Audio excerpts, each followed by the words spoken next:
اعوذ باللہ من الشیطان الرجیم بسم اللہ الرحمن الرحیم اللہم صلی علی محمد و علی آل محمد۔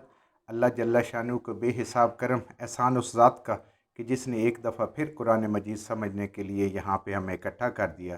آج ہم انشاءاللہ 10واں پارہ سورہ توبہ کی آیت نمبر 50 سے اپنا سبق شروع کریں گے۔ سورہ توبہ آیت نمبر 50۔ اعوذ باللہ من الشیطان الرجیم ان تصب کا حسنتاً تسوہم و ان تصب کا مصیبتاً یقولوا قد اخذنا امرنا من قبل ویتولوا ہم فارحون۔ منافقین کی ہی ذکر چل رہا ہے۔ اللہ تعالیٰ منافقین کو کھول کھول کے بیان فرما رہے ہیں، اور یہ قرآن کی آیات ایسی ہیں کہ ہر انسان کے لیے یہ آئینہ ہے۔ خود انسان دیکھے ہر آیت کو دوسرے پہ چسپاں کرنے سے پہلے کہ میرا کردار کیا ہے، فاسق کا ہے، ایمان والے کا ہے، مومن کا ہے، منافق کا ہے۔ تو منافق کی ہر نشانی اللہ تعالیٰ کھول کھول کے بیان کر رہے ہیں۔ ہر بندہ اپنے آپ کو خود جانچ سکتا ہے کہ وہ کس مقام پہ فائز ہے۔ منافق بھی کلمہ پڑھتے تھے، نبی کریم صلی اللہ علیہ وسلم کے ہاتھ پہ کلمہ پڑا ہوا تھا، اور نمازیں بھی پڑھتے تھے، زکوٰۃ بھی دیا کرتے تھے، صدقات بھی دیتے تھے، اور غزوات میں بھی کئی دفعہ شرکت کی ہے، لیکن زبان سے اوپر دل سے نہیں، پکے دل سے نہیں۔ تو اللہ تعالیٰ فرما رہے ہیں ان تصب کا حسنتاً، اے ایمان والو، اے مسلمانوں، اللہ کے ماننے والو، رسول صلی اللہ علیہ وآلہ وسلم کی رسالت کو ماننے والو، اگر پہنچے تم کو حسنتاً، کوئی بھلائی، فتح ملے، مال غنیمت ملے، کوئی خوشی ملے، تسوہم، تو یہ ناخوش ہوتے ہیں، ان کو سخت تکلیف ہوتی ہے، ان کو حسد ہوتا ہے، ان کو برا لگتا ہے، ان کو تکلیف ہوتی ہے، برا لگتا ہے، حسد کرتے ہیں۔ وَإِن تُصِبْكَ، اگر پہنچے تم کو مصیبتاً، کوئی مشکل، کوئی مصیبت اگر تم کو پہنچے، یقولو، تو یہ کہتے ہیں، قد اخذنا امرنا من قبل، کہ بے شک ہم نے تو اپنا بندوبست پہلے ہی کر لیا ہے۔ تو یہ کہتے ہیں کہ اگر پہنچے تم کو کوئی مصیبت تو اچھا ہوا، یعنی کہ لڑائی میں اگر مسلمانوں کا نقصان ہو گیا، زخمی زیادہ ہو گئی، شہادتیں ہو گئی، مال غنیمت کم ملا، تو ہم نے تو پہلے ہی کنارہ کشی کر لی تھی، ہمیں پتہ تھا یہ مسلمان خودکشی کرنے جا رہے ہیں۔ یہ ان کے ایمان کی حالت ہے کہ ہم نے تو پہلے ہی اپنا بندوبست کر لیا تھا، اپنا کام درست کر لیا تھا، اپنے آپ کو بچا لیا تھا۔ وَيَتَوَلَّوْا هُمْ فَارِحُونَ، اور یہ ایک دوسرے کی طرف مڑتے ہیں، منہ موڑتے ہیں مسلمانوں سے بڑے خوش خوش، کہ ہم نے تو بڑا بہترین فیصلہ کر لیا کہ ان مسلمانوں کے ساتھ نہیں جانا، اللہ کے راستے میں نہیں جانا، اپنی جان کو، اپنے مال کو بچا کے رکھو، اپنے گھر والوں کے ساتھ خوش رہو، ٹھنڈی چھاؤں کے نیچے ٹھنڈا پانی پیو، ان کے ساتھ جانے کی ضرورت نہیں ہے۔ یہ دیکھو کس مصیبت میں گرفتار ہو گئے، اور اگر یہ اسی مصیبت میں گرفتار ہوئے تو دیکھیں ہم کتنے عقل مند ہیں، ہم بچا لیں۔ کیوں؟ منافق کی جو سوچ ہے وہ دنیا تک ہے۔ مسلمان کسی صورت میں ناکام ہوتا ہی نہیں، مسلمان ہر حال میں کامیاب ہے، زندہ رہ کے بھی کامیاب ہے، مر کے بھی کامیاب ہے، اللہ کے راستے میں مال لگا کے بھی کامیاب ہے، اور اللہ کے راستے میں وقت لگا کے بھی کامیاب ہے۔ لیکن ان کی کامیابی کا معیار بالکل مختلف ہے۔ یہ کہتے ہیں کہ دنیا اگر حاصل ہوگی تو کامیابی، اگر دنیا ہاتھ سے نکل گئی تو ناکامی ہے۔ تو یہ بڑے خوش ہوتے ہیں۔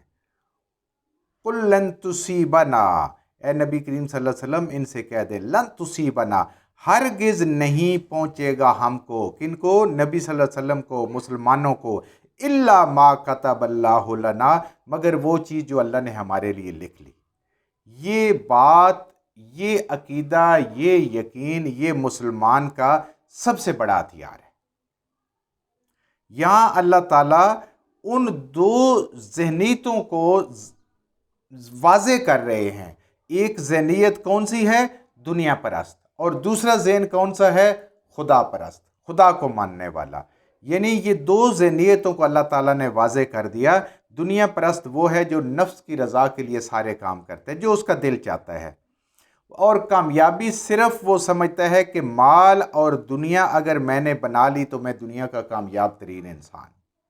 اور خدا پرست جو ہوتا ہے وہ کہتا ہے وہ اللہ کی رضا چاہتا ہے، اس کو کامیابی سے، ناکامی سے، کسی جگہ فتح ملنے سے، کسی جگہ شکست ہونے سے، دنیا کا مال و دولت ملنے سے اس کو کوئی سروکار نہیں ہے، اور نہ ہی اس کا بھروسہ اپنی اس قوت پہ یا اس مادی اسباب پہ ہوتا ہے، بلکہ اس کی کامیابی اور ناکامی دونوں کو وہ اللہ تعالیٰ کی رضا اور اللہ کی مرضی سمجھ کے اس کو قبول کرتا ہے، اور ہر صورت میں اجر صرف اللہ سے لیتا ہے، دنیا کے اجر سے اس کا کوئی تعلق نہیں ہے۔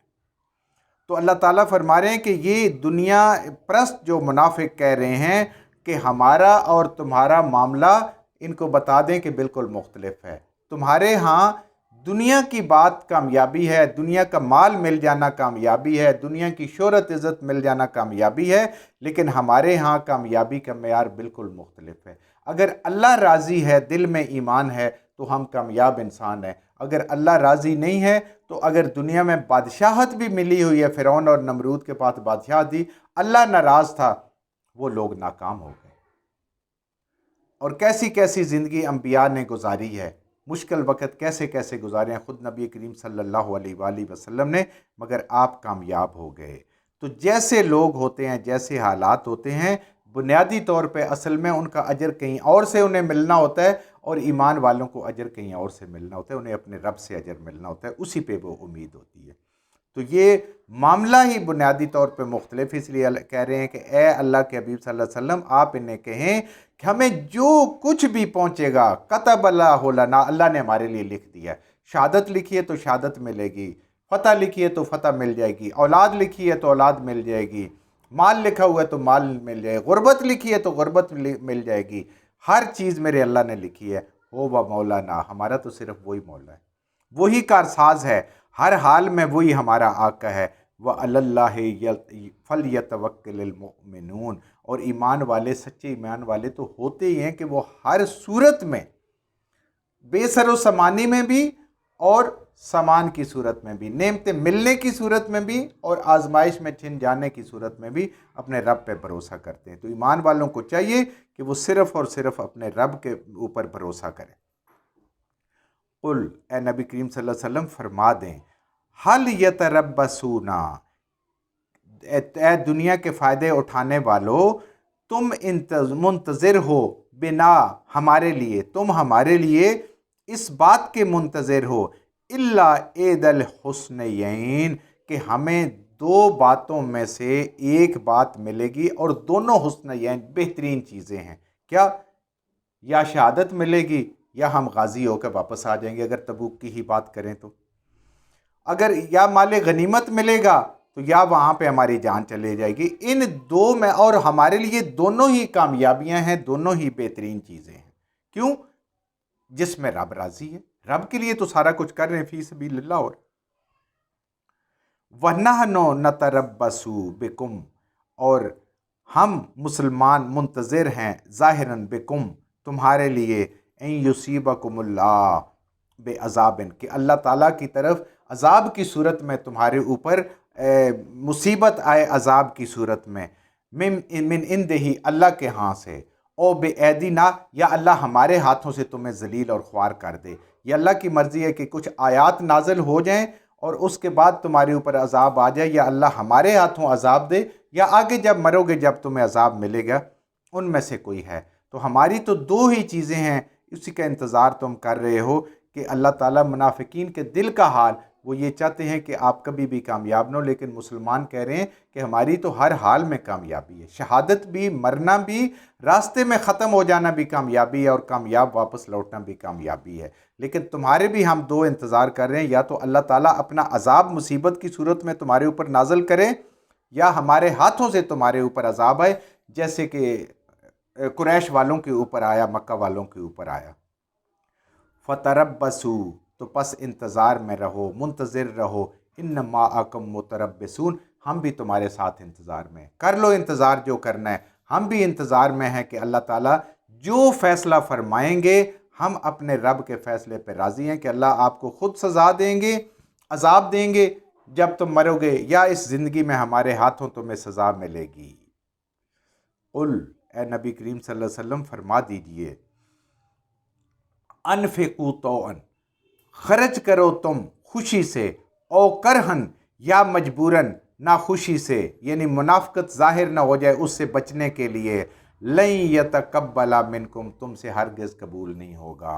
دیکھیں اللہ تعالیٰ فرما رہے ہیں کہ صدقات، خیرات، زکوٰۃ اگر قبول کروانی ہے تو سچا ایمان ہونا چاہیے، تقوی ہونا چاہیے، گناہوں سے بچنا چاہیے اور دلی خوشی سے دینا چاہیے، نہ کہ اس سے کہ دنیا کہے گی یہ تو مسلمانوں کے ساتھ نہیں ہے، وہ لا کے کبائے۔ یہ بھی اسی کا مال تھا، جد بن قیس کا، اور بہت سارے منافقین تھے جو جانا نہیں چاہتے تھے، کہتے چلو مال دے کے ہم اس چیز کے حصے دار ہو جائیں گے کہ اگر بفرض معار، جو ان کو امید نہیں تھی کہ مسلمان اگر واپس آ جاتے ہیں تو ہمیں بھی مال غنیمت میں سے حصہ ملے گا۔ اللہ فرما رہے ہیں یہ قبول ہی نہیں ہے۔ اللہ پہ اپنے حبیب کو کہہ رہے ہیں ان سے نہیں لینے کی ضرورت۔